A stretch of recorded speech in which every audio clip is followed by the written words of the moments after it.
Just like to acknowledge that I live in Milton, Ontario, which is part of the treaty lands and territories of the Mississaugas of the Credit First Nation, and I recognize the traditional territory of the Huron-Wendat and Haudenosaunee people, and acknowledge the First Nations, Métis and Inuit people who live on these lands today, and would like to invite you to put your own land acknowledgements, if you'd like to do so, into the chat. Little bit of housekeeping, first of all. If you would put your questions into the chat, we will collect them all and we'll open the question and answer session towards the end of the session today. Before we get started, I just wanted to thank the team. So the National Breastfeeding Week working group team is Margaret Sherritt, Natalie Gore, Jennifer Stamp, and Heather Gates. And with that, I would like to hand this over so that we can get started properly with the introduction, just with the introduction to our day. And I'm going to hand that over to Janine. Thank you, Kathy. So happy to be here. I'm Janine McClure, the BCC co-chair with Sally Loring, who couldn't be here today. On behalf of the Breastfeeding Committee for Canada, we welcome you to today's National Breastfeeding Week event, the first of 3 over this week. You are participating as part of the warm chain supporting breastfeeding across our nation, helping to create environments where breastfeeding is welcomed in communities and workplaces. We all have a part to contribute, and this year's focus is on the environment and climate change. Breastfeeding is a sustainable food system contributing to food security, minimizing food waste, and environmental impact. We're grateful for the organizers and speakers lined up to share their knowledge with us, empowering us to reflect, engage, and create positive change when supporting families and feeding their children. Thanks so much and look forward to a great chat. Kathy, back over to you. Thank you so much, Janine. Our first speaker today is Dr. Shela Hirani. She's going to be talking breastfeeding in a new land, challenges and interventions for newcomer families in Canada. Dr. Shela Hirani is an esteemed professor at the University of Regina, Canada, and an expert in neonatal, maternal, and child health nursing. As a dedicated researcher, lactation consultant, and advocate for baby-friendly initiatives, she tirelessly promotes breastfeeding for vulnerable women and young children. Her remarkable contributions have earned her recognition from the World Health Organization as one of the 100 outstanding women nurses globally in 2020, with over 50 accolades to her name, including the Queen Elizabeth II Platinum Jubilee Medal, King Charles III Coronation Medal, the WXN Canada's Most Powerful Women Top 100 Award, the Saskatchewan Multicultural Leadership Award, and the YWCA Women of Distinction Award. Dr. Hirani continues to champion breastfeeding advocacy in Canada and beyond. Dr. Shela Hirani is an elected board member of reputable international, national, and provincial organizations. She is an editorial board member of the reputable global health journals. Dr. Hirani is committed to providing quality mentorship to the next generation of leaders in breastfeeding advocacy. Over to you, Dr. Hirani. Thank you so much, Kathy, for the introduction. Thank you so much for inviting me at this wonderful forum. And from my side, like happy National Breastfeeding Week to everyone.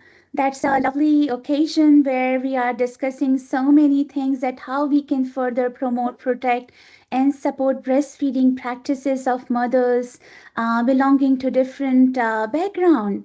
So that's where like my today's presentation will focus on, and it's my great privilege to be the part of this wonderful symposium. So today I would be talking more on that what breastfeeding looks like being in a new land. What are some of the challenges and interventions for the newcomer families in Canada? I would start my today's presentation with the land acknowledgement. I'm a South Asian settler on Treaty 4, the land of the Cree, Saulteaux, Dakota, Nakota, Lakota, and the homeland of the Métis Nation. I appreciate the privilege I have been given to live, study, work, and raise my family on this beautiful land. I'm mindful of broken covenant and strive to make this right with the land and with each other. Disclosures. I acknowledge that there is no actual or potential conflict of interest. So by the end of this session, audience will be able to discuss some of the key challenges encountered by newcomer mothers while being in a new land, and especially I will bring forward some of like the key findings from my study and the way forward in terms of the recommendations. So exactly we have few interventions in mind that what exactly newcomer mothers are looking forward with their existing challenges while being in a new land. And definitely there would be few supportive interventions that you may find that you may be doing already, or maybe like on way forward you are looking forward to further enhance in order to promote, protect, and support the breastfeeding practices of newcomer mothers in the Canadian context. So starting the today's topic, migration, it's not always an easy choice, and it's not always a kind of a migration out of a choice. Many times families who are like maybe previously very well settled in their home countries have so many like situations like natural disasters or the recurrent natural disasters that can actually jeopardize the safety of their own family, or like it could be the armed conflicts. Nowadays on the television, every time we do see the news, or even read it in the newspaper, that so many places are now in the world like affected by conflict or natural disaster. And we do have few live example in front of us, like we do see the pictures that how miserable like the family's life would be, where they are actually forced to migrate to somewhere new place where they never thought of migrating. I have personally like worked in the disaster relief settings, and even have like had a first hand experience of working with the refugee and the migrant families. And most of the time it's not like by choice or by their first preference they are migrating. And looking into the United Nations, some of the statistics, we're gonna see that in the recent years, around more than 122.6 million people are forcibly displaced worldwide as a result of the persecution, conflict, disaster, violence, or the human right violations. So you may be like seeing that maybe people like who are now refugee, they were probably the richest people in their own home country, but after the the natural disaster or after the war, they probably left everything in there, like even their money, their properties, their land, or even their identity documents are at times not with them, because if they have to really rush out of their home during the time of natural disaster or during a war scenario, they just are running with their family to save their lives. So, overall, literature also supports that migrant families often experience the trauma, the family separation, the forced migration from one country to another, and there is a social disconnection in the new country. And these are like very much like kind of a voices of those who are actually forcibly migrants, or like they are moving to a new country. They don't know the language, at times they are in a new culture, and it's so much of the efforts to from their end to just move and leave their homeland where they were born, they were raised, they thought that their future gonna be in that land, but not anymore. Even literature also identifies that the migration related vulnerability often has a negative impact on the migrant mother's well being and the breastfeeding practices, because definitely the migration, the displacement, especially the forced displacement, is accompanied with a variety of social, emotional, psychological, and physical stressors. Migrants, when they arrive in a new country, they often present with the language difficulties, and they may not know the language of in being in a new land, and at times, like they have the inadequate health insurance coverage right away when they are entering into the new country. They are not getting their health insurance right away. It takes some time with the documentation, with their identity document, and with all the whole processes when they are already injured maybe, or they may be suffering from a lot of kind of challenges with their health. Also, like mothers who are in a new country often have a limited breastfeeding support or limited access to the healthcare services. That may be the further challenge. So, newcomer mothers often struggle with a variety of personal, linguistic, socio-cultural, and economic barriers while being in the host country. And as I move forward, I would be expanding on some of those challenges. So, newcomer families in Canada, like we do see that we do have like a number of families that who are coming into Canada, and Canada has always welcomed refugees and migrant population with open arms. And definitely, there are few support in terms of some migrant facilities that are there, or refugee settlement organization, but a lot of things with the breastfeeding mother, especially to be done, especially those families who are coming in with the young babies. So, nearly 1 in 4 people in Canada are immigrants. And Canada has a noticeable increase in the migrant families who are with the young children. And if we see that some of the facilities in terms of the healthcare available for migrant, definitely we do have a limited number of migrant focused healthcare clinics. Right now, we do have a journalized one. And even like if migrants are residing in the rural community or out of city, at times they may not have the equal access to the healthcare facilities in general. And if we look into the migrant focused clinics, specifically with the offering the services related to the maternal and child care or breastfeeding, they are also limited in Canada in general. So in Canada in general, like being a researcher, being an academician, I had an opportunity to do a number of qualitative studies in Canada with the vulnerable population. And usually most of those qualitative studies were focusing on some of the integration challenges of the newcomer families in Canada. And the goal of those qualitative studies, specifically the critical ethnographic studies, were to identify the key challenges, the root cause of the challenges, and some of the practical solutions from the voices of the migrant families, that how we can better help them, better support them, especially the mothers and the young families.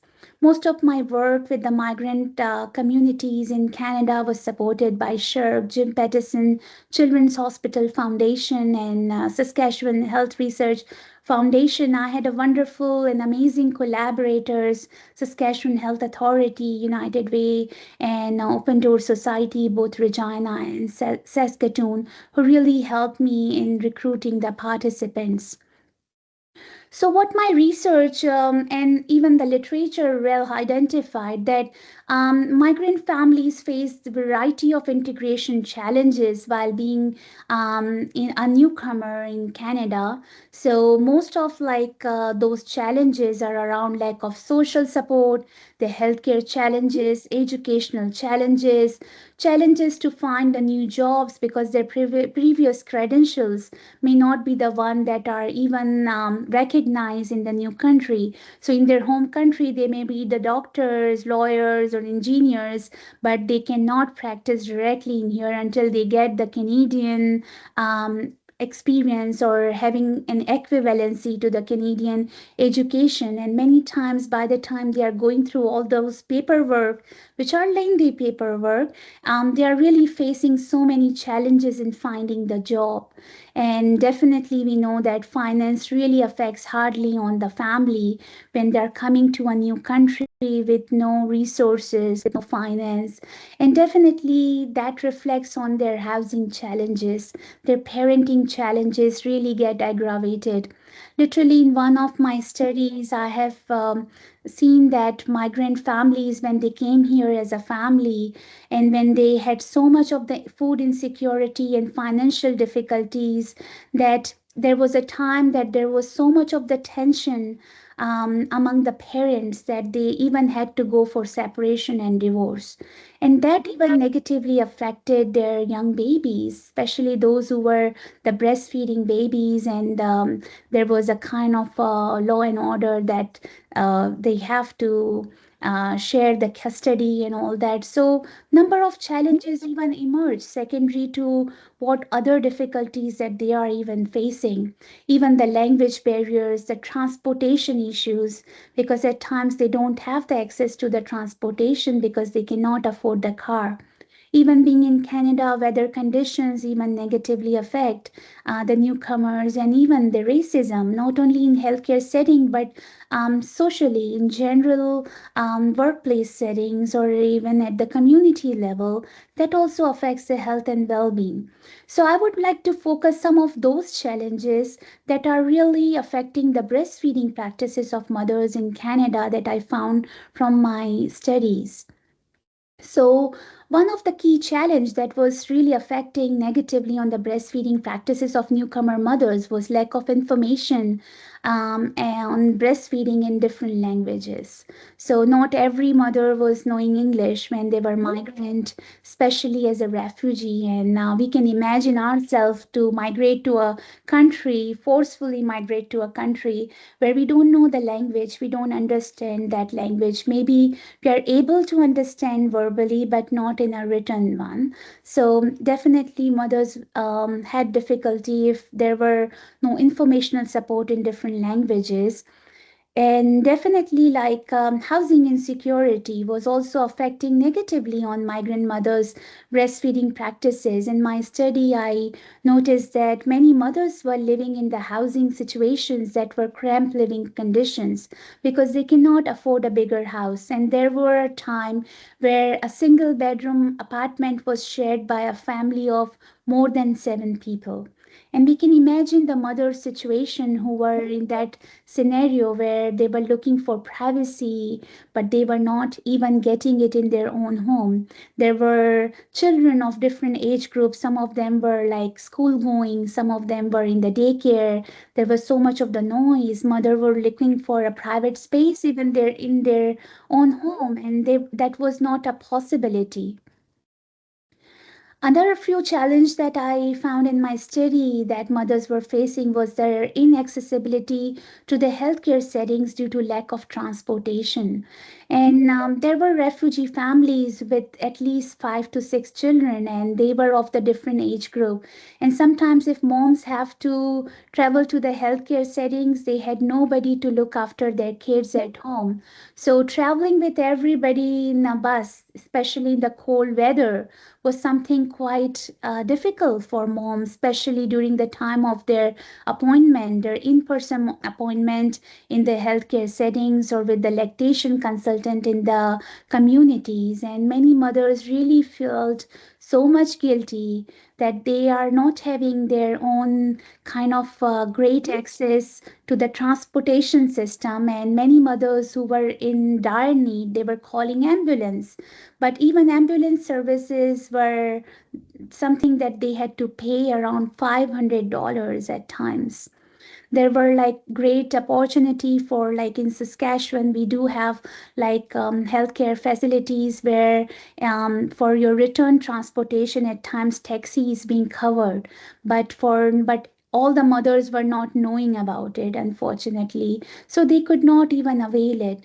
Many families who were migrant and newcomers were living in the rural communities or outside cities so that they can even afford that one bedroom apartment in those settings, because they were not having so many financial resources. And during that time, they were quite far from the healthcare settings. They were not that accessible to the healthcare settings.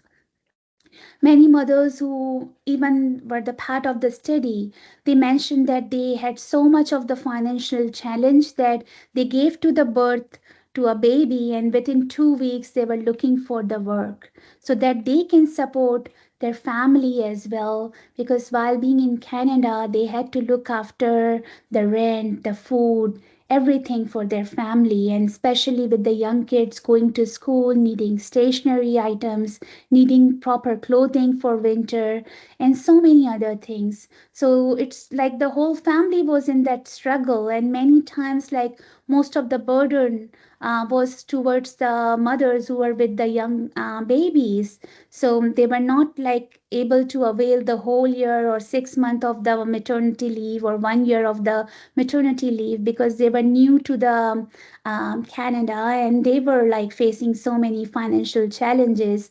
So when they returned to the work, they were new employee. They were either working as a casual employee or a part-time employee, that even not making them eligible for maternity leaves. And that's where when they were going, and then being away from baby, who was like in the daycare center, and mothers were not finding that flexibility in their workplaces so that they can pump their breast milk and provide it to the baby or like breastfeed during that duration. A few other challenges were like the lack of social support and affordable childcare services. Many moms in my study mentioned that previously in their home country, they had their extended families around them who were like of great support to them, and they were providing them all the kind of knowledge or like taking care of their household responsibilities, or their helping them in their breastfeeding practices. But not anymore, because while being in a new land, they are very, very far away from their extended families who may have migrated somewhere else, and they are like in different land. So many mothers had that kind of situation where they were like managing at their own, not only their household responsibilities, but also their family related and work related responsibilities, even educational responsibilities if they had to update their credentials and do some extra level of courses and education or language courses to upgrade themselves to better integrate to a new country. Definitely, so much of the pressure. They were not previously mentally prepared before the natural disaster or war that they have to move to a new land where everything would be too much different, and they had to do so many things in isolation at times. Like, they are all alone in that journey. They have to raise their family, they have to assure that babies are doing well, they have to assure that nobody is like going without a single meal in their home. And definitely there was so much of the pressure to assimilate in the new country. And unfortunately, there were not many maternal mental health support and resources are available that were meeting their need as a newcomer mom. Maybe because of the language, or maybe because of the accessibility of those services. Or maybe they were available, but they were not informed in their own language that there is something like that where you can avail. And at times that could be the lack of assessment from the end of like people in community or the healthcare providers. A few additional challenges that newcomers mention, definitely it's a long, long list, and always important to know those challenges so that we can know that what could be some of the better interventions. And a few of the additional kind of challenge that they were facing was lack of accessible and affordable breastfeeding counseling services in their own language. So many times they were not knowing the avenues that who can offer me the breastfeeding counseling services in my own language. And if this is not the option, are there any interpretation or translation services available? And many times, the cultural sensitivity in those kind of approaches also matters. Like most of the time, mothers are migrating from a country where only they consider like breastfeeding as a very private matter or something to only discuss with women, and they prefer to be the interpreter, to be a female who can actually sit with them and talk about breast and breastfeeding. There was a mom in my study who mentioned that she had a bad nipple sores, and her physician was a male physician. And when she went to her that physician, she mentioned that she has a nipple sore, and it was like not in her culture to just show her breast openly to a male physician, that I have a nipple sore. And she really felt that she really got so uncomfortable. She was literally crying. She was blaming herself that it's me, it's not physician. But definitely, like in my culture, I never did that, that I show my breast very openly to a male person or male physician except my husband or partner. So that were like few add-on challenges as well while being in a new country or culture. Many mothers in my study mentioned that when they were visiting the like health clinics, or they were at times being offered like the formula sample instead of breastfeeding support. So there were mothers who had the baby nearing the failure to thrive, and definitely to bring that baby up to that position, there was a formula milk prescribed, but there was no support offered for how to have the proper positioning, because that mother was also having that nipple sore, the breast engorgement. Even she ended up into mastitis, and her condition really got that worse that she had to be hospitalized later, because in the very beginning the challenges were not tackled very promptly. So that was something that really made the mother into the scenario that if she wished, she could have received the lactation counseling right away in the community setting, even at the doctor's office. She would have not been the one switching to formula. And for the migrant communities, to be very honest, where there is so much of the food insecurity already going in their home because of lack of finances, and formula itself is so kind of inexpensive. Many migrant families cannot afford it, and many times they do not even have the access to the clean supplies or bottle sterilizing facilities, or even the water that is there in their rural communities where they are living is not at times clean, and they don't have the capacity to have the expensive water filters in place in their rental housing. So those were like few add-on challenges, and many migrant babies were like getting sick. They were ending up into diarrhea, dysentery, getting hospitalized, that were even increasing the burden on the migrant families. Migrant families, and especially mothers, also mention about that they wish that they received the cultural sensitive care in the healthcare setting, and especially when I talked about the male versus female physician, not only for the breastfeeding topic to discuss as a family physician, but also like during the time of the labor and birth, or even during the time of their prenatal clinics.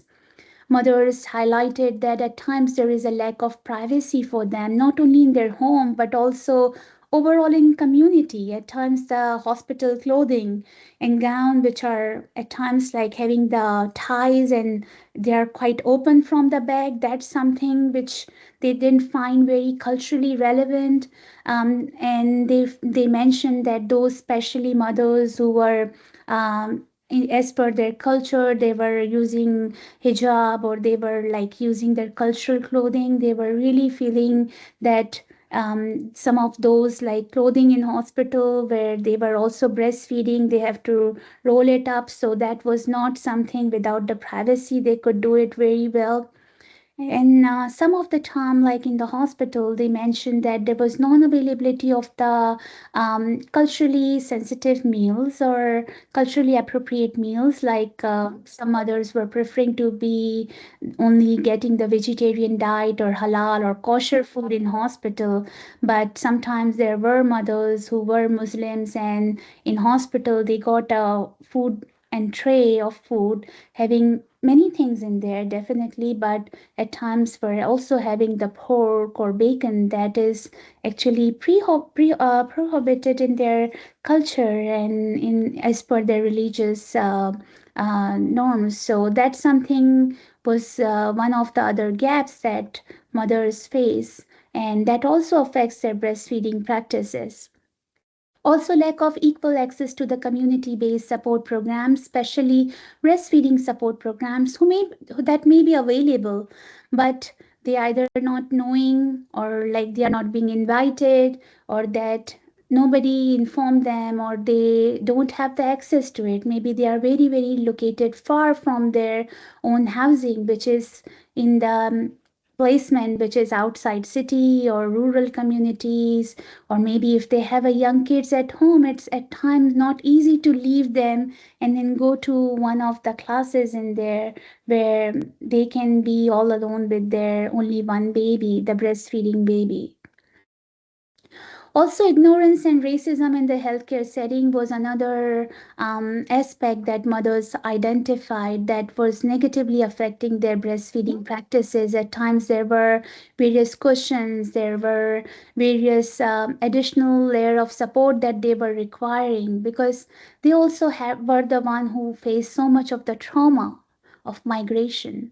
And definitely, when they enter into the new country where they have to really assimilate and adopt to many things. But at the same time, if people are not positive to their needs, definitely they would feel neglected.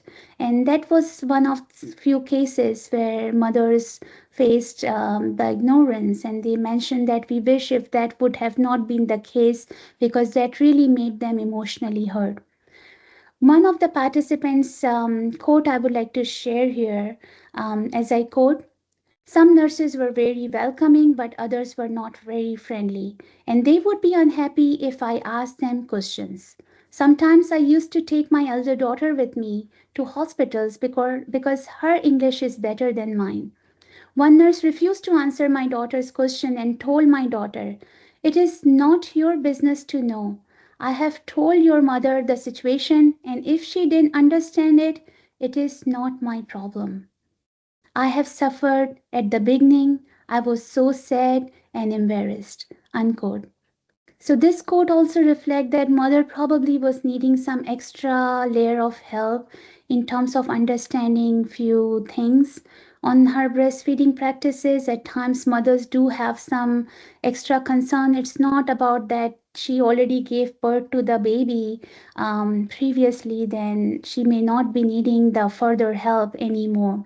Definitely, every child situation is so different. I have even seen mothers who have like had the second or third baby with tongue tie or jaundice or some other healthcare kind of a challenge. So that's something that where they probably would require extra layer of information. Another mother shared, as I quote, "As a refugee, we always miss our extended family to be around us to emotionally support us. For me, I was tired psychologically more than physically. I needed psychological support so much." Unquote. So, this quote further reflects that it's not only physical care that mothers were needing, but also some extra layer of the psychological support, that level of trust, that level of understanding.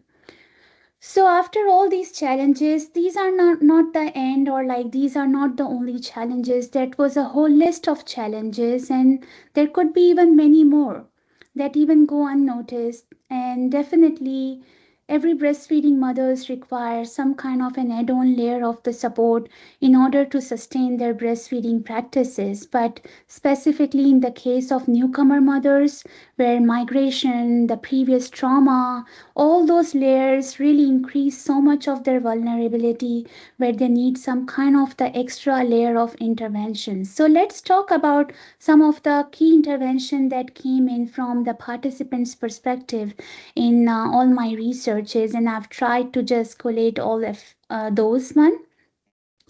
Definitely encouraging breast milk instead of formula, because breast milk is definitely an economic option and even better for babies, so even for mothers in long run, having so many short term long term benefits.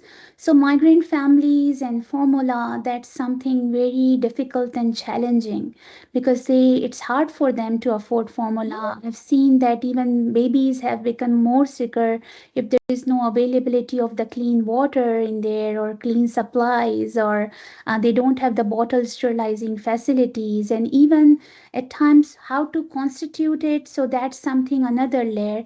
If they are running short on finances, so instead of 2 scoop of formula they may be putting half.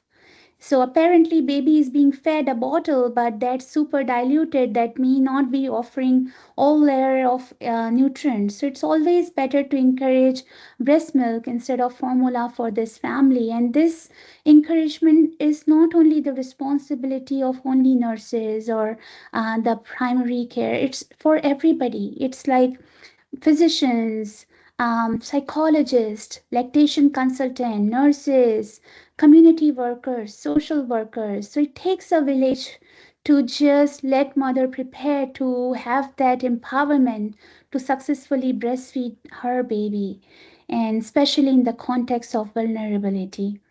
Building trusting relationship with the newcomer family is an important aspect, and that gonna come with time. It's not that you're gonna be building trust by only talking to them once.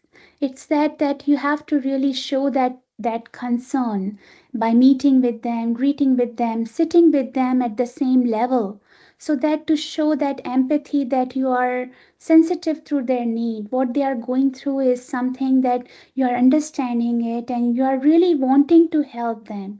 And that kind of a trusting relationship is just equivalent to that partnership with them in the joint venture to promote, protect, and support breastfeeding practices.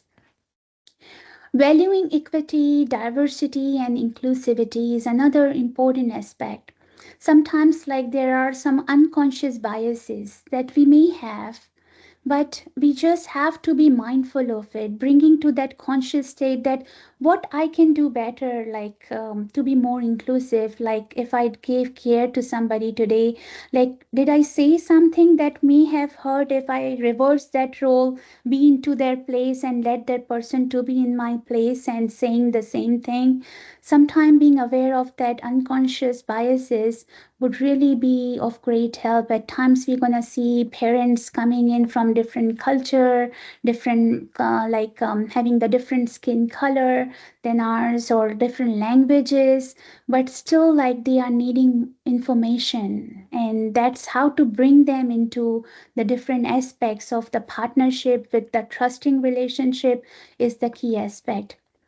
Having the breastfeeding resources in the multiple languages, so definitely wherever we can provide them and offer them that translated version in their language by having some verification done, because Google Translator, to be very honest, is not 100% accurate. We really need somebody knowing that language to read it before we hand that document to our newcomer mothers who are with the young babies needing extra layer of informational support. Support groups and peer support programs for newcomer mothers. So no matter they are face to face or virtual, but some kind of a way where they can get an opportunity to ventilate their feelings, share their concern, and be into that zone where they can trust the other person and like share openly. The key problem in here that most of these programs are into the failure side sometimes, either because like they lack some cultural sensitivity, or sometimes like there is a gap in the trusting relationship, because if you don't trust, you won't share, you're going to remain quiet most of the time, you're going to see that how safe I am. So all the spaces need to be very very safe where they feel very much supported. Trauma informed care and support is actually so much of the important, and trauma informed care in which you are doing like as a healthcare provider the non-judgmental assessment of the mother, assessing the sign of the PTSD. So post traumatic stress disorder is very very common. It may be like hidden somewhere, but you have to identify, you have to assess for some of those signs. That is your mom that whom you are caring for is going through any kind of a depression, any kind of like psychological disturbance, where you can offer more of a support. The best way is to observe the mother child relationship. And here that really counts a lot. I share my example in here that once I was in like a healthcare setting as a lactation consultant, and I was working in there, and I saw like there was one refugee from Afghanistan in there. So apparently the mom was looking so healthy. She delivered a very healthy baby, and everything seemed to be so fine. And after the birth, and when she was transferred to the postnatal unit, the nurse came in and then she offered the newborn baby to the mother. The mother took the baby in her lap and then she saw the baby, and all of a sudden that mother threw the baby, literally. And the good part was that we were around, we catch the baby, and then we assess that what's going wrong. That because apparently physically mom was looking healthy, everything went well in terms of the labor and delivery.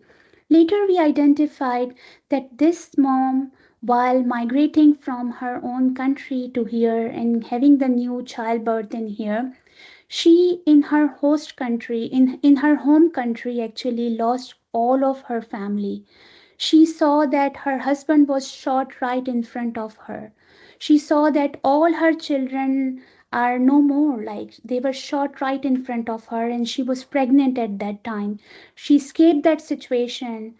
She somehow like was like with the settlement agency who took her to a new country, but internally she was still going through a lot of trauma.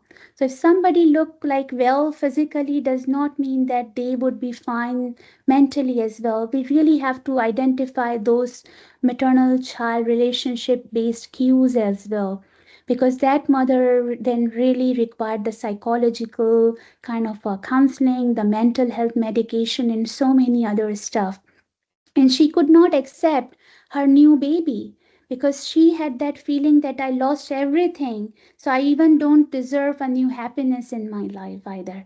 So she was considering even as a loss that everything gone for me, my home country, my relatives, my family, my babies, my husband, and now I'm with this baby. So her brain was not internalizing. So really so much of those trauma informed care and support, so much it's so important. At times these kind of care and support goes unnoticed. At times we don't have the policies at times on those aspects, but still those are super important. And definitely assurance and need based breastfeeding support is equally important. And with that, community based follow up was something that highly admired by the migrant family, especially newcomer mom, that somebody coming to their home, visiting them, doing the assessment. And when you're gonna go to their home, you're gonna see so many risk factors, like their home gonna be so cramped and they were living in a different like a vulnerable scenario, so many family members into the home, sometimes they are doing all that settlement tasks. So that's okay. Being non-judgmental is something we can do, that whatever we can do in helping those in the community-based setting, that would be of great support. And at times you have to give some mental health support through the trauma-informed care and support as well. Other few interventions include the availability of religious resources and services in the healthcare settings. So it's important that like one of my research was on that how spirituality affects breastfeeding, and that was very very well laid out, though there is no scientific connection.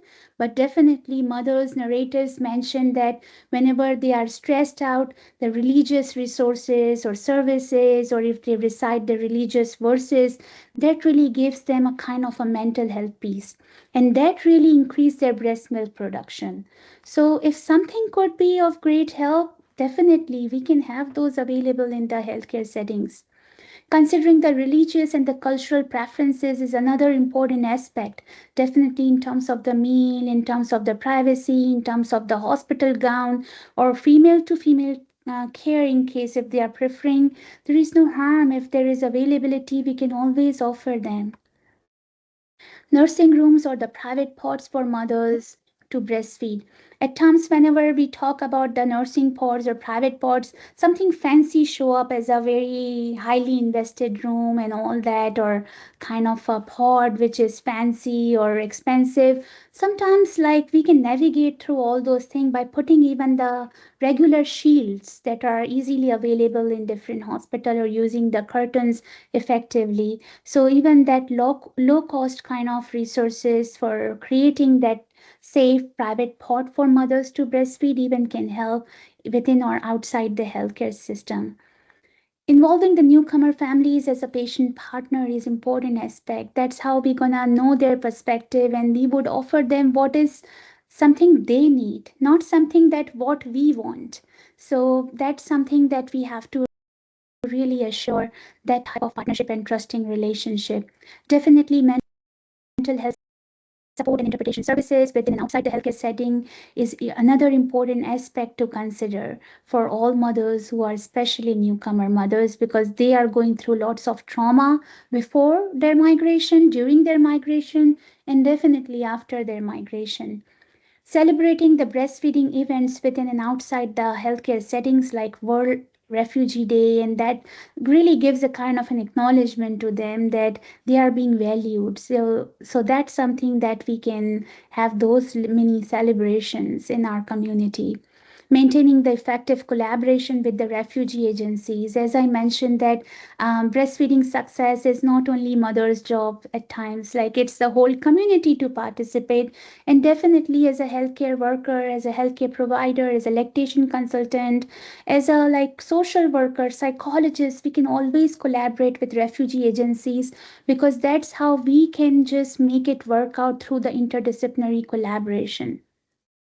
Face-to-face counseling in the on breastfeeding in their different languages definitely is important, using the different avenues. The different community-based avenues could be anywhere. It could be prayer hall, it could be library, it could be anywhere, it could be schools, it could be university, it could be workplace, anywhere in the community. Confidential counseling services at times also has to be offered, because so much of the challenges are coming in from housing situation, from parenting aspect, from job, childcare, legal rights. So again, those need to be looked after for moms. Wall paintings, poster, motivational quotes in multiple languages promoting breastfeeding for all mothers could be something that we can have, like portrait in different messages of us, or it could be on the walls of healthcare settings or outside healthcare settings. Partnering definitely with the local health unit, breastfeeding support groups, and lactation consultants. So I would like to end this presentation with a small song. So I would like to play it now.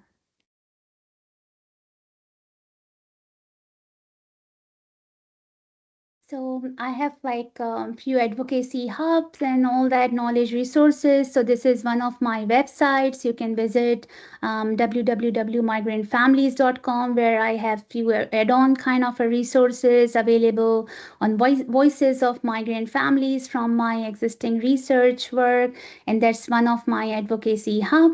And there are a few publications that I wrote on post-traumatic stress disorder and breastfeeding and baby-friendly hospital initiatives and refugees' barrier on breastfeeding and how COVID affected them, and some of the others on successful implementation of baby-friendly hospital initiatives, role of spirituality on breastfeeding, and how maternal and child health during forced displacement affects. These are some of the references that I use in my today's presentation, and here are my contact details. Also run a YouTube channel on breastfeeding advocacy, where I just try to bring in some of the important pointers on baby's brain development, breastfeeding success as a short or as a video. So if you would like to refer those sometimes, so if that could be of any help. So I would be happy to take the questions towards the end of the second presentation. Thank you so much, everyone, for attending this session and for your attentive listening. Thank you so much, Dr. Shela Hirani. You certainly lifted our hearts and our spirits after that amazing talk. Okay, we will keep you on ice until the end, and then all our questions will come out.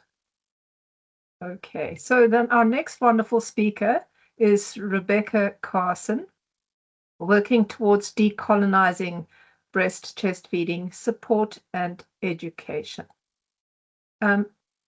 Rebecca Carson is a registered midwife working with the Community Access Midwifery Project at the Guelph Community Health Center in an expanded midwifery care model.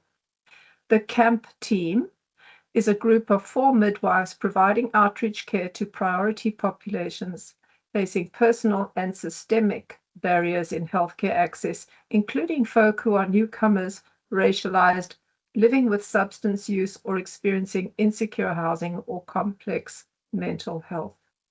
CAMP provides reproductive care at all stages of the life cycle, including prenatal care, routine reproductive screening, sexually transmitted infection testing and treatment, conception care, abortion care, and most relevant today, parent and infant dyad care in the first 8 weeks. The CAMP program started in 2022 at Family Midwifery Care in Guelph and moved to the Guelph Community Health Center in 2024. Prior to that, Rebecca worked as a community-based practice midwife for 20 years.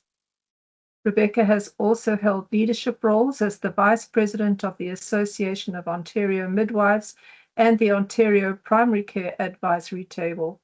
She loves the bedside connection of direct client care, as well as the joys of provincial-level policy work. Welcome, Rebecca. I will hand it over to you. Thank you so much. It is a real privilege to be here to speak with you today as part of Breastfeeding Week, and especially to follow Dr. Hirani, who I've heard speak before, who I have been inspired by before. And so I love that there is this incredible foundation to why this work matters, and research is so important to understand how families experience the care we provide. And so what I'll bring today, I hope, humbly, what I will submit is my bedside experience of how I try to implement, I think, a lot of what Dr. Hirani has researched and validated in is that sort of bedside and personal way of reviewing how we care for people. So I'm very excited to be with all of you today. I am in Guelph, which is on the traditional lands of the Attawandaron and the Haudenosaunee. Guelph is in the treaty lands of the Mississaugas of the Credit. We are adjacent to the Haldimand Tract and in the traditional territory of Six Nations of the Grand. And we are home, of course, to many First Nations, Inuit, and Métis people, where the traditions and knowledge of health and well-being date back to time immemorial. And so as I was considering the topic for today, working to decolonize breast and chest feeding support and education, really reflective on the history specifically of First Nations, as yesterday was Truth and Reconciliation Day. but also the longstanding connection between people and the land, people and communities, and how that plays into both our parenting and our breastfeeding and infant feeding choices and stories. So I am going to introduce you to our team. And I don't know if I think I have to use the mouse. Okay. So as we mentioned, I work as part of the Community Access Midwifery Program. I feel really privileged to work with an amazing team of midwives in a really amazing organization, and to be able to focus my practice into folks who are part of those priority populations that were mentioned. And I feel like I have gone through a very big journey of learning as part of doing that work. And the main sort of tenets or principles that I feel like I would bring forward as ways that have helped me in that journey of trying to decolonize the work that I do, is the first is to know yourself. Knowing your own story, your own history, your own community, is essential to be able to position yourself, and then to be able to meet other people in their own position, other communities in their own position. It's been really important to know and engage our community as part of the work that we do, and recognizing that communities changed over time. So a lot of work with some of the newcomer families that we're supporting has really drastically changed as migration patterns around the world have shifted, and we've seen more folks from Syria in our care at certain times, more folks from Eritrea at certain times in our care, and recognizing how our community has changed and how the particular needs of our communities have changed in terms of what support and what support looks like for the families we care for. And I think the most central piece for me around my own work in decolonizing the care that, or my own efforts towards trying to decolonize the care that I provide, has been around learning to center the client expertise and knowledge as being central. And I feel like as a midwife, as a practicing midwife, that was really foundational in my training. But I feel like that that perspective has grown and been nurtured through the work that I do now. And I know it's shared by many of the people I'm sure that are on the call with us today. So I will tell you a little bit about the team that I work with. So I'm very proud to work with the amazing midwives, Emily, Isomi, and Jill. We are all settler midwives to this part of the world. We are, our team is primarily white. We bring queerness, we bring some multiple identities into that. But we will always be who we are. We will always be limited by who we are in some ways. We will always be informed and enriched by who we are, and we will always be working across difference in the care that we provide. And so I'm always very reflective, especially, I've been reading this awesome book and was reading this as part of some of the reflections from yesterday. This is called 52 Ways to Reconcile by David Robertson. And I like one of the things that he says in the book that is, I think, really centered around decolonizing the work that we do in all aspects of our care. And he talks about, how the history of colonialism is Canadian history. These are Canadian issues. Anyone who lives in Canada has their own responsibility towards doing this work. And one of the points he puts forward is the more you know, the better you do. But doing is the thing, and figuring out what to do. That's a part of the journey we are on. So recognizing I don't necessarily come with an enormous amount of expertise around this, other than aiming to do the work and being engaged in the work. So in terms of our program, our priority populations, as we mentioned, are sort of twofold. Sometimes there's overlap in these populations, and sometimes our days can be very different depending on whether someone we're caring from really sort of is isolated in one or more of these bubbles. We care for individuals who experience homelessness or really insecure housing, that are experiencing poverty, using substances, have complex mental health, are engaged with child protection agencies. And our other kind of identified priority populations are individuals and families that identify as newcomers, racialized, and who are uninsured. So, like many programs, ours was developed with an intent of organic growth into seeing what services were missing in our community, and so we really have aimed to build a responsive program for these priority populations, and recognize for sure that sometimes the needs are very aligned between these two populations, and sometimes they differ significantly.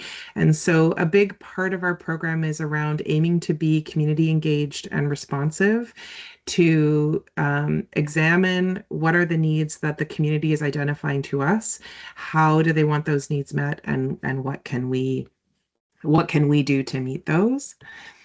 And that has really driven how we aim to work as a team. So we work very much in a team and collaborative based way to meet the reproductive needs of folks who are experiencing those both individual and systemic barriers to healthcare, and that includes breast and chest feeding care. We certainly aim to meet people where they are, that we always aim to support people's autonomy and dignity and provide culturally appropriate care. And we always aim to apply the principles of trauma-aware care, harm reduction, and anti-oppression in all aspects of the care we provide. Our tagline at the office is "Everyone is welcome at camp," and our work is to make everyone feel welcome with our program. And we are always aiming to build a program that's very client-centered versus our provider-centered experience. And that's been really central in terms of how, I think it's really central in terms of how we provide infant dyad, like parent dyad care. And while how we work, our sustainability, our well-being is important, we recognize that our program is there in service of the families we're caring for. And so our first question is always, what do the families need, and how can we meet that need, and what other partners might we need to work with in order to provide excellent care for people? Our program really is also, I think, as a team, we share a fairly similar philosophy of how we provide care. And it begins with recognizing that we are all perpetual learners. We certainly have some expertise, but we are all always learning, both clinically, but also socially, interpersonally, always working on our relational skills, both with each other as a team, but also with our clients as well, because our best care is relational care. And we don't always get it right. And so really trying to approach those care relationships with humility has been really key to building trust in some of those populations where we're interacting, we're working cross-culturally, and where we don't bring our own lived experience or a shared lived experience to the care that we're providing. We are always aiming to infuse harm reduction principles into the care we provide. We always aim to provide culturally aware and sensitive care, admit when we don't know, consult in-group guidance when appropriate, and the larger community as much as we can. As I said, we always aim to approach care from a place that is trauma aware. I think that's a thing that I've certainly seen change in my time of working, that's much more the baseline we bring as providers, is recognizing we don't need to know the specifics of someone's story, and we don't need people to disclose what trauma they may have in order to recognize that probably there is some aspect of trauma in their story, especially if they're bringing sort of some social complexity into this care relationship. We sort of always approach from an understanding of there is probably some trauma for this person, and without knowing what it is, without needing to know what it is, how can we respond to this person in a way that does not add to trauma, and if at all possible, reduces barriers that trauma has erected for them. We also recognize we really value how we provide each other with networks of support as providers, but also even more importantly, building networks of support for our clients, and of these as really key breastfeeding and chest feeding support principles as well. We certainly recognize that we work within colonial systems and we bring our own experience of colonialism into the work that we do. There's certainly excellent research, and we've just seen Dr. Hirani's amazing presentation that shows us many of the harms that that parents can experience, specifically Black parents, racialized parents, Indigenous parents, and recognizing that the harm that is caused by colonialism, it's caused universally. It affects all of us.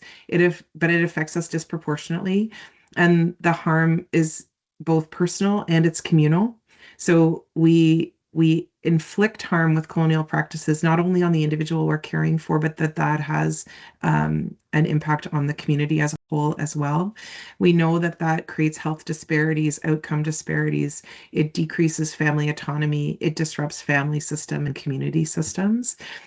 So our perspective on why we put effort into decolonization's efforts is recognizing it is all of our responsibility.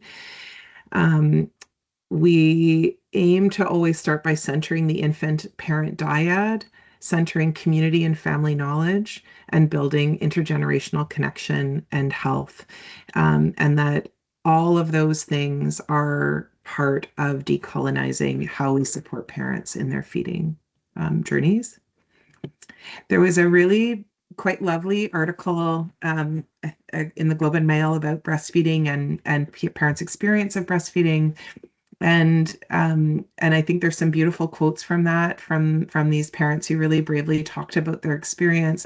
And I think one of the things that as providers, when we work really hard to provide good care, we want to provide good care, we're always coming to work aiming to provide good care. Sometimes it can be difficult to acknowledge our ability to cause harm in our care, but being able to acknowledge the harm that we have the potential to cause and that we have probably inadvertently caused in the care we've provided is also the main tool to allow us to improve the care that we provide. So I would say we try not to shy away from recognizing our ability to cause harm, because the more likely we are to recognize our ability to do that, the more likely we are to receive the feedback from a client that that's what's happened, and then to be able to examine what can we change about how we provide care.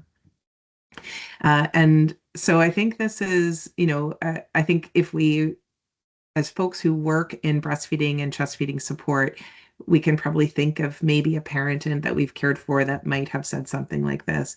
So I had nurses and lactation experts come in and squeeze my breast to get the milk out. It was painful, embarrassing, and quite traumatic. And sometimes we're going in and providing those interventions, providing that care, thinking we are doing the best thing because we think we know what the best thing is.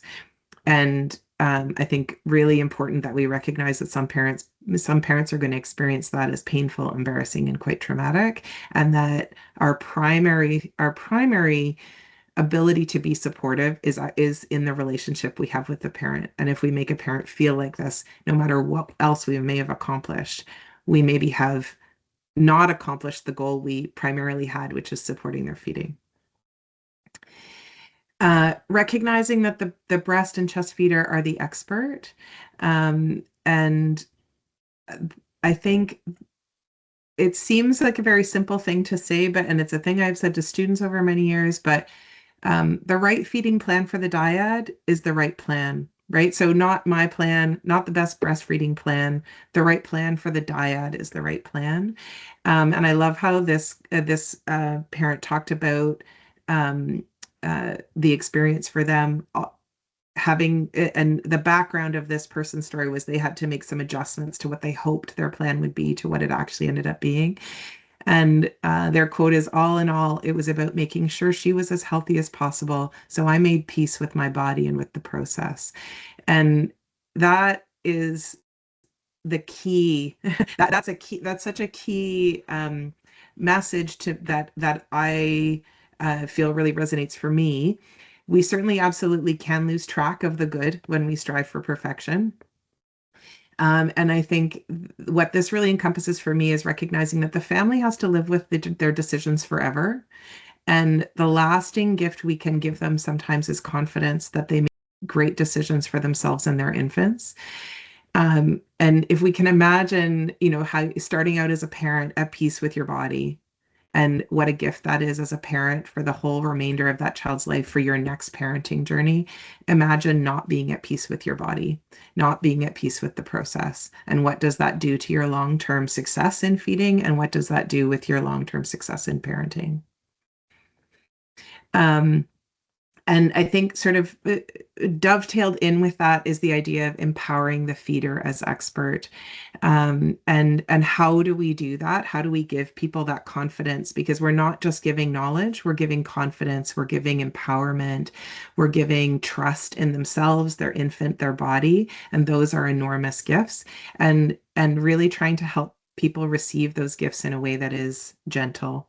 So I love this quote: from the shrinking of the uterus to it being a magical solvent to the value of skin to skin, I wish women were given this encouragement, but gently. And sometimes I think we're rushed in the care we need to provide, and we only have a certain amount of time.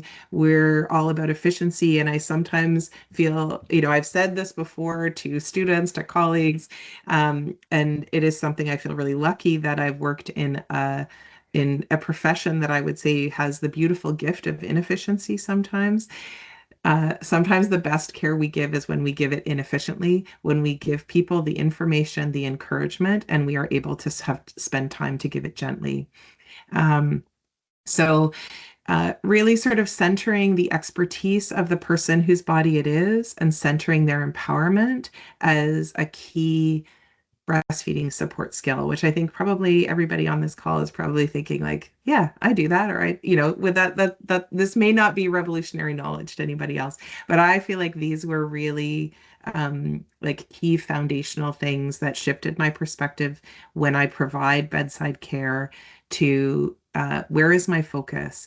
My focus is on the parent feeling good, feeling strong, feeling empowered, and feeling a deep sense of trust in themselves, no matter what other decisions they make. I had an incredible teacher when in my first undergrad degree in like an Indigenous law course, who talked about how the best decision made in a bad way is a bad decision, and a bad decision made in a really good way can still be a really good decision.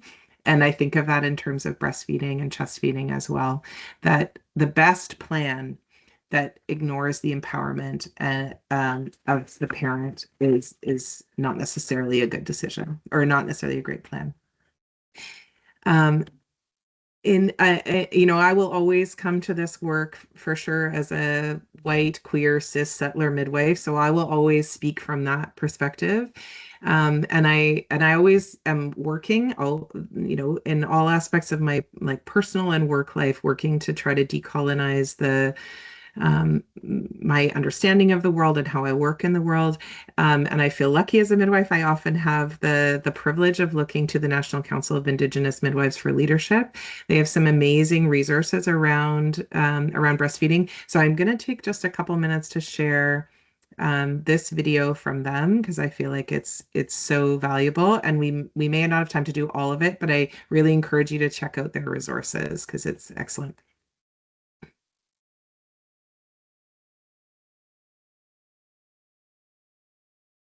You can see how powerful those videos are. And I think there's lots of resources on those websites, like on the NCIM website. So I really encourage people to take a look there and view those and share them with the people that you care for. I think the other place, and again, I won't show this video, but I encourage you to take a look. It's all free to access. There's a Black focused midwifery practice in Toronto called Ancestral Hands that also is providing some amazing resource education for people around topics in pregnancy, but also around breastfeeding. And I think part of why these are so valuable and part of why I wanted to include them here is recognizing how much of the training that I've received in terms of lactation that has been, or how little of it has been provided by Black, racialized, and Indigenous leaders, and how that has also translated into the families that I'm caring for, how little of how few of the resources they have access to. Can they see themselves in the providers and the experts that are offering that support, and how does that support look different when it's coming from somebody that you can see yourself in, and how different is that experience? And certainly, I have experienced that for myself. When you experience care that comes from someone you can relate to, you can connect to, it is a different, more comfortable level of care. And so, as much as possible, we want to bring our teams to value those voices, value the providers that can provide that culturally relevant and safe care as much as possible. So the last thing that I'll talk a little bit about before we hopefully can stop for questions is an analogy that I like to use that I have found helpful in terms of how I provide support to folks who are breastfeeding. And if you don't love an analogy, I apologize. I love an analogy. So this is one that I use a lot for the idea of breastfeeding. I think of breastfeeding a little bit like trying to row a boat. And I'll talk about how I apply this in terms of the care that I provide, and see if it resonates with you. So I often describe to clients that breastfeeding is like trying to row a boat. The parent and the baby get in the boat, and we push them out into the middle of the lake, and then we stand on the shore and we try to give some direction about how to row the boat. And the reason I like that, the boat is like the breastfeeding experience. So we aim to try to help load the parent and the baby gently into the boat. We give them the supplies they need for that journey.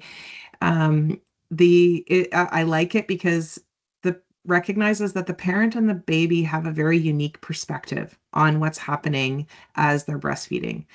It's physically taxing. It takes coordinated effort. It takes skill to learn. All of those things remind me of learning to row a boat. Sometimes you can be rowing in circles. Sometimes you find your rhythm. You might encounter waves. There's lots of ways that we can use this analogy to kind of help talk about that breastfeeding journey. But the only people in the boat are going to be the parent and the baby. So everybody else's perspective is going to be from the shore or from somewhere else on the lake. And as the parent, before you birth, you could have read a lot about boats. You could know a lot about boats. It still doesn't necessarily prepare you for the experience of physically pulling your oar through the water hour after hour, day after day. You could have started out feeling excited and ready to row the boat, and then as soon as you get a splinter in your hand, you're less excited about having to keep rowing the boat. And especially if one of the oars works and one of them doesn't. Even if you've rowed the boat before, every time you start again with a new rowing partner, you have to learn a new rhythm and you have to learn new skills. And so I think there's a lot of ways that has really helped me to think about recognizing the parent and the baby are in this physical experience. They're the only ones doing it. So respecting what is that boat like for that baby and that parent. And then also recognizing that the analogy also works when we think about the lake. The lake changes too. So I think of the lake as like the breastfeeding environment. It's their home, it's their community, it's the world. And I think as providers, we have a basic map of some parts of the lake. We know what certain wave patterns mean. Like we can look at certain things and anticipate what that's going to mean for how it's going to be rowing the boat. Sometimes we know exactly where there are some shallow parts of the lake, where the lake is deep, where it's, easier to row, harder to row. But each person's lake is unique. It's formed by their own body, the bodies of their ancestors, the culture, all the knowledge that they bring to the idea of breastfeeding. And the lake is really informed by the collective knowledge of the community, both what it knows about us and what it misunderstands about us. And so that may change depending on where we are in the world and who the community around us is. And of course, we're each going to understand that through our own lens. So I personally might have more detailed knowledge about the particular rocks that represent homophobia, or other like bays or shallows related to my own experience of the world, my own ancestors and their experience of the world. But there are whole sections of the lake I've never seen for myself. That sometimes I've seen from the shore another client go into that bay, but I've never been there. So my knowledge about how to navigate it is going to be different than their own expertise. They're the ones in the boat. They're the ones in that part of the lake. So clients come with their own map of the lake. It comes from their life and the wisdom of their own community and ancestors. And our ability to support breastfeeding and chest feeding improves immensely the better we understand the lake, and when we understand the ways in which we do not understand the lake for this particular client. So listening to our clients' wisdom about what the lake, what that breastfeeding environment is like for themselves. It's also a plug for one of the greatest gifts of my career, doing home visits as a midwife. And a question I often ask clients, if they ask me a question about breastfeeding, is I very commonly say, what do you think your great-great-grandmother would have told you to do? She was probably right.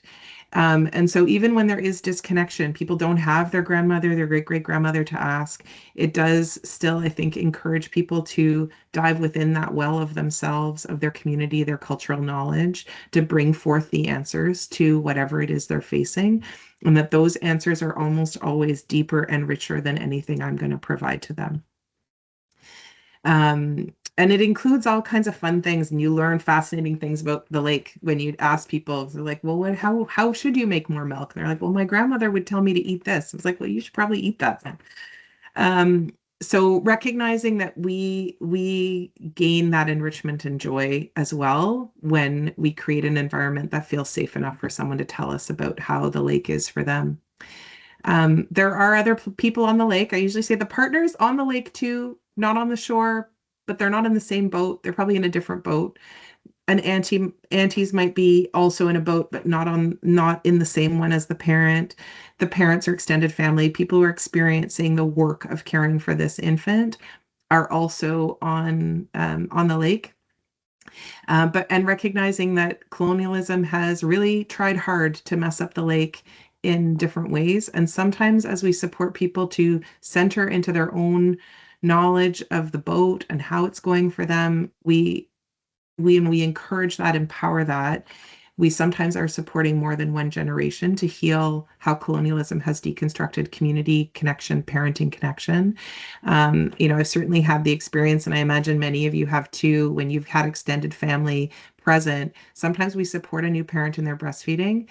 We then go into the other room, we're packing something up, we're making tea, and we hear the parent of that breastfeeding parent, so the grandparent of the baby, who then needs to share the story of how their own breastfeeding was undermined.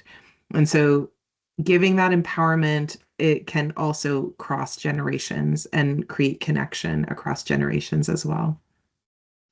And you generally find the more research we do, in my experience, the more we discover that traditional knowledge has been correct all along. So I do put a lot of stake and in how in what people bring, what knowledge people already bring. I think the most central tenet is we try not to tip the boat over. Don't tip the boat on anybody else. It's easier than you think to tip the boat over. Remembering that mental health care and breastfeeding success are linked. And so, when I usually say to parents that there's 3 things we have to do every day if you want to keep feeding your baby. We have to feed the baby enough every single day. If we want there to be milk, we have to move the milk out of your body every single day. And it always has to be something that you can do. It always has to be a plan that feels right and safe for you.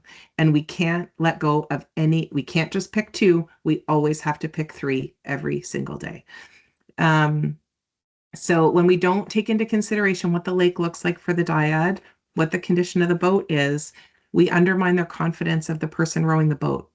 And they're the person who has to row the boat. The only person who's rowing the boat is the parent and the baby. So their experience of whether it's too much is always the most important.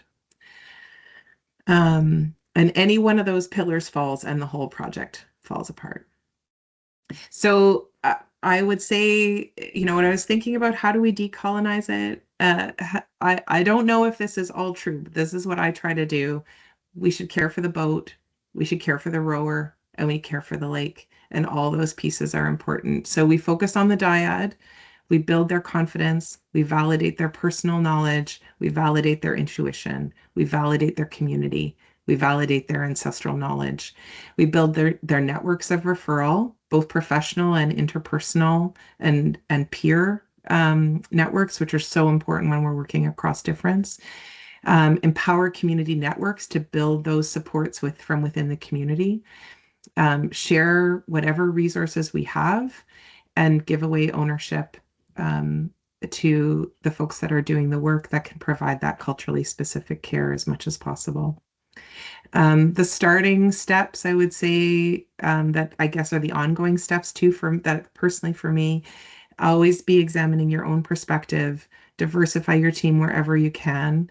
Value peer supports. In my community, we have an amazing We Chest Feed and Breastfeed program, and we have a postpartum group specifically for racialized parents that has created space that did not exist in the supports we had previously, and that it's really essential that, those are not groups that I'm a part of, and I will do anything to support that group because of the value that I see it bring for the clients that we care for, and how the peer leadership within that group has blossomed and mentored other clients that has done a better job than anything I ever would have done as a provider. And partner with organizations that offer culturally safer care, so aiming for good sources of community support. And follow the leaders whenever possible. Learn from the folks who have the expertise. These are a couple of the amazing organizations that I find really helpful. The National Council of Indigenous Midwives, obviously, I showed a video of theirs. There is, the Black Birth Project. There is Ancestral Hands Midwifery Practice. There's the Call Anti-Clinic in Toronto. They have the Black Doula Society. There's some amazing organizations that have excellent and free resources. Learn and refer whenever you can, and celebrate the success. It's a really dynamic and changing concept for us. Success, both on the personal level and the program level, it looks different for everyone. Small wins, we still count as wins, and always wanting to make sure that we're letting individuals define success for themselves. And the last thing that I'll share is, again, from this book, which I've been finding really inspiring. It's a quote from Edward Everett Hale that says, "I am only one, but still I am one. I cannot do everything, but still I can do something. And because I cannot do everything, I will not refuse to do the something that I can do." So I'm sorry I took a little longer than I meant to, but I hope that is helpful to some of you, and I feel really grateful to have joined you all today. Thank you so much, Rebecca, Carson, for warming our hearts as well, and for making us realize that we have to look from the inside out as well. And so at this point, and you didn't take too long, I wish we could have listened all afternoon. But at this point, I'm going to invite Margaret Sherritt, who's been monitoring the chat, to let us know about any questions that might be in there. And then I'll invite our two speakers to answer them briefly if they can. Go ahead, Margaret. Okay, Rebecca, this is a question for you. There was a question posed, how are people referred to your program? And from a shame how are people referred to your program, and how is this communicated to them? And then the second part of the question is, from a shame perspective, do you see this as a barrier to participation? Oh, interesting. I would say, I mean, I don't know. We don't know who's not participating, so it's a good question. I don't know who says no to offering us. I would say our referral pathways, we get a lot of self-referrals. People reach out to our program. We are often referred people to our program by other providers. So that could be obstetricians, family doctors, our peer outreach team at the health center, community organizations, the early on center. Like, there's lots of people will refer to us, and we get lots of referrals from the hospital. So our breastfeeding support often comes from postpartum nurses who have identified a family that they recognize has limited community support locally. or is experiencing certain challenges that I feel like would benefit from home visits, because I feel like it's a big plug for home care. I feel that, I have a very big midwifery bias about the value of home care for breastfeeding. That if you want to understand the lake, sit on someone's couch. And I would say sometimes folks who are experiencing child protection involvement in their care, not necessarily, I don't know if it's necessarily shame. I think it is a piece of fear of surveillance if we don't have an existing relationship. But I would say often after we've met with people, that diminishes when we're able to talk about how we work and the philosophy we bring and what kind of advocacy and support we can offer. Often parents do change, and certainly the feedback we've had from clients, sometimes when you're not sure you're making a difference in a world. There's a client who sent a text late at night. She said, I don't think anyone's ever treated me like a human being the same way that you have when I've had, or the way that our team has in terms of healthcare. And so it's like I would say it doesn't seem to be that big of a barrier, but obviously we don't know who doesn't say yes or who doesn't refer themselves. So it's an area we could grow in for sure. Okay, thank you. And actually that was from the chat. That was the only question that was actually posted from the chat. So I think we'll just open up, Emma, if you can open up the speaker, and then some people have popped up, but if we have a couple of minutes left, if anybody wants to bring a question forward, we just open the mics, I think, at this point. They should be open, I think. So if people want to just unmute themselves or raise their hands, they can go ahead.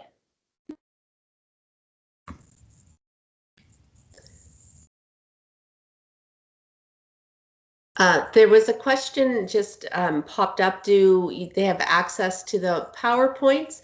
And the presentations actually will be posted on BCC YouTube social media. So obviously it's the PowerPoints with the dialogue because it's been recorded. That's where it'll be available. Okay. And I didn't include an email address, but if people want to reach out to our team, anyone from our team would be happy to chat with folks that have questions about our program that aren't necessarily related to this, or want access to something. Happy to share. Okay, thank you. Any other questions? Any comments? Thank you so much, Margaret. I just wanted to wrap it up by saying we had approximately 164 people on this webinar today. So thank you to all of you. And I'd like to thank Janine McClure for opening this morning on behalf of the Board of Directors. Janine is our co-chair of the Breastfeeding Committee for Canada, and she reminded us why we actually celebrate Breastfeeding Week. And then we heard our wonderful speakers, Shela, who gave us insight into the reasons why people migrate and the challenges that they face. She talked about some of the psychosocial and economic barriers that there might be, and also the lack of resources tailored to the needs of newcomers and the consequences of such discrepancies in care. And she brought also to the table some suggestions from newcomer mothers themselves about how they feel things could be improved. We also heard from wonderful Rebecca, and both speakers truly warmed our hearts. And Rebecca, your boat analogy was so right up my alley there, because I could imagine all of us with our little boats floating along on the lake. And I can actually, after today's session, hear us all singing the same song as we row our boats down that stream. And I think that's where we, in this group, we are all hoping to go. So Rebecca spoke about, working towards decolonizing breastfeeding, chest feeding, and reminding us that that process begins with the I. It all starts from the inside, whereas Shela's talked about outside coming in, and I think gave us such a lot of empathy and such a heartwarming experience for all of us. So thank you to everybody, and thank you to Emma Seeger, who was working the logistics for us today. Margaret is going to put the certificate, I think, into the chat. And we also would ask you to do an evaluation for us so that we can work towards improving the offerings of these webinars going forward. Wanting to wish you happy breastfeeding week, and also invite you to remember that there are 2 more sessions coming up, one on Friday and one next week as well. And we really, truly want you to get on your social media links. And before I show you those links, just to remind you that we have got a BFI roundtable coming up. Do you want to speak to that, Emma? I'll just do a quick 20-second plug because I know we're a little bit late, but on November 5th, we have our upcoming BFI roundtable with Karen Graham, who is speaking from Interior Health BC, so reviewing the Breastfeeding Systems Change project. I'll put the link to register in the chat here, and you can also use the QR code. Thanks, Kathy. Thank you. And Kathy, Yes. just one, because of the problem with the chat, letting it load, the certificate will be emailed to everybody that arrived to the presentation with the objectives.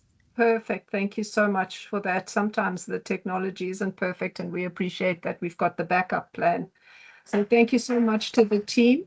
And please, we would really appreciate it if you would jump on our website and have a look at what's there, and also tag us on all your various social media opportunities. Use the hashtags, suggested hashtags that are there, and let's spread the word, the celebratory word. There's so much to be learned from and with each other. And with that, I think if my colleagues haven't got anything else to add, I might have forgotten something really important. But I'd really like to thank you all so much for sharing your time with us today, and happy Breastfeeding Week to you all again.